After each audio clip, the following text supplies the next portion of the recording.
دا مهم ویډیو په دواړو ملي ژبو دی، په پښتو او دري باندې. قدرمن هیوادوالو، ما تاسو ته ویلي چې د ډي وي لاټري نتایج څنګه باید تاسو چک کړئ. زه په دې ویډیو کې تر پایه تاسو وګورئ. ما تاسو ته راهنمایي کړی دی چې تاسو خپل کنفرمیشن نمبر چیرته واچوئ، خپل تخلص چیرته ولیکئ، خپل زیږدیز کال چیرته ولیکئ او څنګه تاسو کولی شئ دا خپل نتایج وگورئ. البته من برای شما طوری که گفته بودم و در تیک تاک هم نیز موضوع را شریک ساخته بودم، شما با دیدن ویدیو میتونین که نتایجتان را به بسیار سادگی و آسانی به خاطر ڈی وی لاٹری چک کنین و ببینین که آیا شما انتخاب شدین یا خیر. و موضوع دوم مهم ای که اگر شما انتخاب شدین کدام کارا را باید انجام بدین، در دسکریپشن امی ویدیو شما کلیک کنین، تمام یک صفحه برایتان نشته کردیم.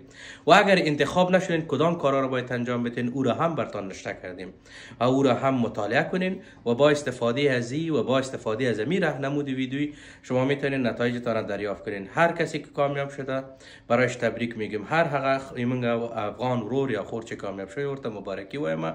او کچیر تاسو کامیاب هستی او یا هم کچیر تاسو خدای مکړه نه انتخاب شوی یا تاسو ویزا نه ده برنده شوی، نو مهربانی وکړئ کامنت کې ماته ولیکئ. حتما فراموش نکنین اگر انتخاب شدین یا انتخاب نشدین در کامنت برای ما بنویسین تا ما راهنمودهای بعدی را همراهتان شریک کنم.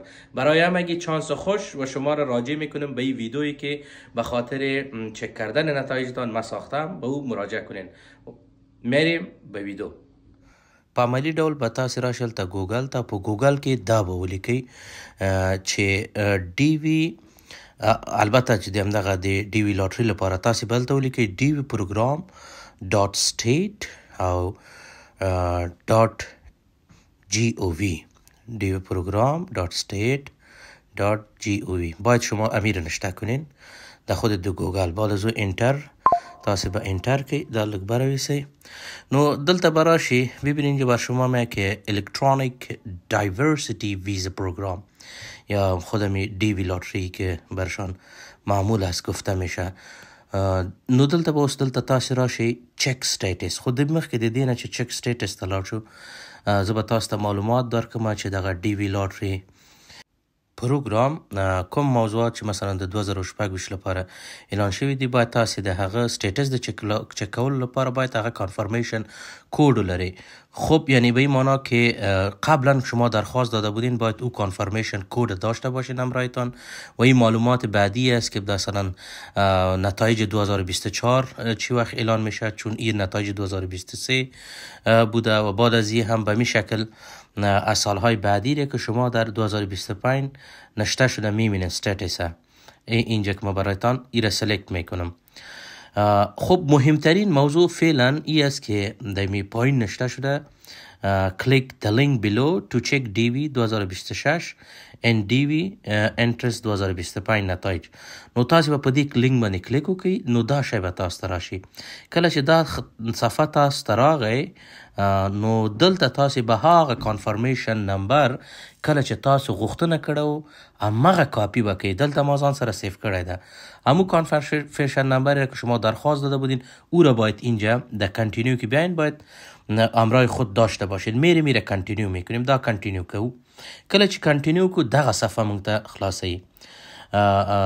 زمانی که صفحه باز شد در این صفحه 4 موضوع اساسی است باید به خاطر چک کردن نتایجتان.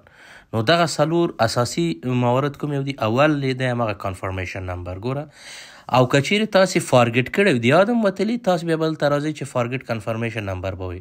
او ز خپل په خوانه کانفرمیشن نمبر کاپی کوم او دا ګوري حقیقی ده. مقصد ما تانوز چک نکردیم، می لازم رای شما دمی ویدیو چک میکنم که ما انتخاب شدیم یا غیر، چون من خودم هم درخواست کرده بودم.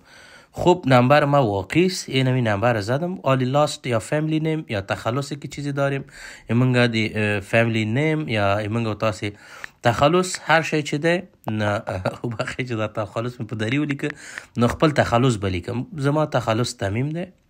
ما تمیم تخلص خود نشته کردم و حالا هم سال تولدتان یا year of birth یا تاسی دی زیگدیس کال، مثلا دی ما زیگدیس کال 1900 اتاویا دی و چیزی که بسیار زیاد مهم است او بل څلورم موضوع دا دی چې تاسې دغه حروف باید په منظم ډول ولیکئ.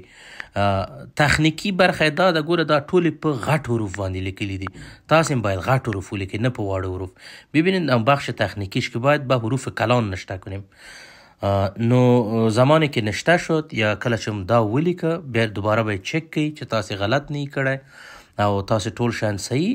دې ته به تاسې بیا وروسته د دې نه ګوره یې رابرټ ما صحیح لیکلی دی، دا نمبر مې هم دا کوډ مې هم صحیح لیکلی دی. وروسته د هغې نه به یې موږ سبمیت کوو. حالا میایم ایره سبمیت میکنیم، میبینیم که نتیجه چیست. یا الله خیر. وی وی وی وی وی ببینین اگر انتخاب شده باشین خب یک کانگرچولیشن میه و یک فرم جداگانه. اگر نشده باشین این تو مثل ما نشته شد based on the information provided the entry has not been selected، یعنی به اساس معلومات ارائه شده تان شما انتخاب نشدین. the entry has not been selected یعنی ما انتخاب نشدیم. خب چیزی که خیر ما باشه ما بعدی انتخاب خواهد شدم و انشالله که در آینده درخواست برای سال بعدی خواهد کردم. پس شما میرین در صفحه عمومی و هم تمام اگر خواسته باشین دوباره از کسی دیگر از دوستایتان چک کنین، همی کنتینیو رو میزنین و به می شکل پیش میرین. البته دا به ما په خیر و چیز نه انتخاب شوه، به خیر ما بوده که انتخاب نشدیم چی بدانیم، ولی باز کوشش میکنم که بر سال بعدی درخواست بدم. برای ویدیوهای بیشتر میتونین که صفحه را با خود لایک و فالو و سابسکرایب نماین. ویدیو را از طریق خویش به تمام هموطنان ما ارسال بدارین. خب این قرعه‌کشی چانس است، البته امسال چانس ما نبوده. در قرعه‌کشی چانس و د ما البته در پدې کې چانس نو او شاید پدې کې د الله تعالی ډیر غټ خیری او زه د هغه هر تصمیم ته راضی یم او خوشاله یم، شکرګزارم. نو راتلونکي کال لپاره به زه غوښتنه وکم او ویډیو ځان سره فالو کړئ، لایک یې کړئ، سبسکرایب یې کړئ او ټول افغانانو سره او نور هغه څوک چې د ویزو ته اپلای کړه هغه سره شریک کړئ. او د راتلونکي ویډیوګانو لپاره تاسو کولی شئ موږ سره په دې صفحه کې دغه د زنګولې علامه هم ووهئ چې تاسو ته زما ټول ویډیوګانې راشي. ټولو ته ښه وخت غواړم، په الله سپارم او هر څوک چې کامیاب شوی لطفا کومنټ کې ماته ولیکه. یا کم تاسو نه انتخاب شوي نو حتما ستاسو چانس لکه ما غوندې یاري نه ده کړې، تاسې هم ماته کومنټ کې ولیکئ. ښه وخت، الله په امان.